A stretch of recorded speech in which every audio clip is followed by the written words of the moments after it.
Hey, it's time for a little update on my Nikon Z7. Hopefully it sounds okay because it's getting really windy out here and using a really cheap microphone. But yeah, as far as the Z7 goes and my experience with it so far, I'm really happy with it. Haven't had any trouble out of it. With the native lens, that 24-70 f4S lens, it's really dead on with the focusing. The only lens I've had so far, the 28-300 from Nikon, that has any, I wouldn't say problems, but it's just not as consistent with the focusing as even my Nikon 85mm f1.8. That lens, the 85-1.8, the f-mount lens, is dead on just about every time when the Z7 says it's in focus, and it's very sharp. And I've actually been really happier than I thought it would be with that lens, the 85 f1.8 from Nikon. And then the 28-300. I got that again because I liked it on the D600, and I think I might have had it for the D750 for a while. But that was I thought it was a really nice all-arounder lens, and I talked about that before in a different video. And I'm still happy with it, and just trying to figure out why it's not always focused exactly where I want it, because I always use the single-point autofocus instead of like a wider area or the auto area. So still trying to figure that out. I don't know if I need to do the focus adjustment, because I think the Z7 still has that where you can, with the f-mount lenses, you can do the fine-tune the focusing on certain lenses. So I don't know if I want to go through that with this lens, because I did a lot of other test shots with this lens inside focusing on something, and it is accurate all the time. So anyway, as far as the Z7 in general, it's just been an outstanding camera. The image quality is great. Focusing, there's a focus update and other updates coming next month in May of 2019. That would be for I think it's CF Express, to support CF Express. Hopefully memory cards will get a lot cheaper at that point, but who knows. I still wish they'd make some slower cards, because XQD, it's a great card, but I don't really need it that fast because I'm not shooting bursts and not shooting high-end video, or won't even be doing the raw video when that finally comes out. Actually, I can't. I think the raw video output is going to be through HDMI only to, like an external recorder. So, which I'd never do that anyway. Just basic videos like this, all I do. Actually, I've got the 85mm f1.8 on there right now. That's what I'm using to record this with. And of course it's in full-time autofocus and face detect.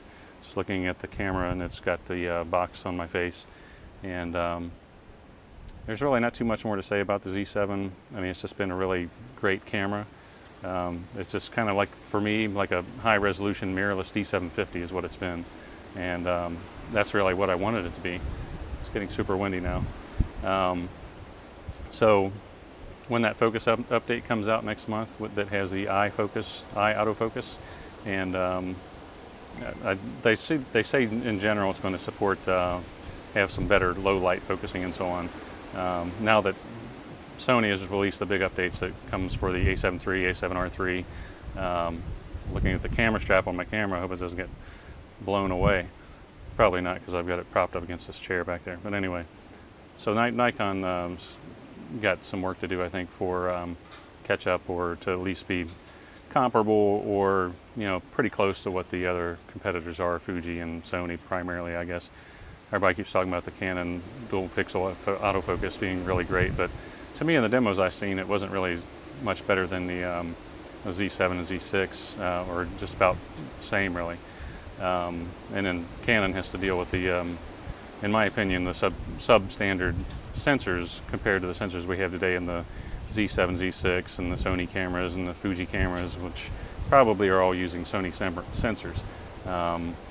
Anyway, I think Sony or Canon, that's what I want to say about Canon. They could have some really great hits if they would just do something about the 4K crop and video, and get some better sensors. I don't know if they just don't want to give up using their own sensors, but anyway, so that's about it really. I'm still really happy with the Z7.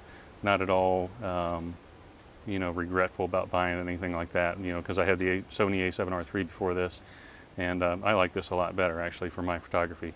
There are some people who probably benefit from having the A7R III or the Sony system in general, you know, better lens lineup right now. But for me, the only thing I lack on this, I'd love to have some kind of a 24 to 120 or 28 to 300 in the Z mount for this camera. But until that comes out, probably have to stick with the 28 to 300 as a general purpose lens for vacations and so on.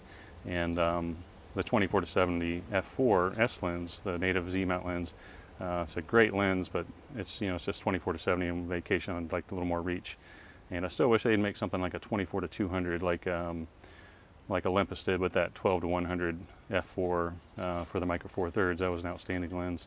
And Sony has a 24 to 240. I think that's probably going a little too far. I mean, just back it off to 24 to 200, and try to maybe keep it in constant aperture f4 or something like that.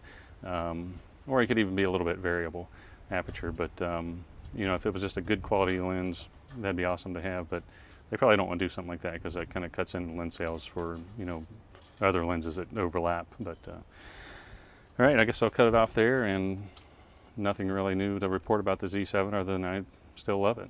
So if you get one, I hope you love yours too. Thanks.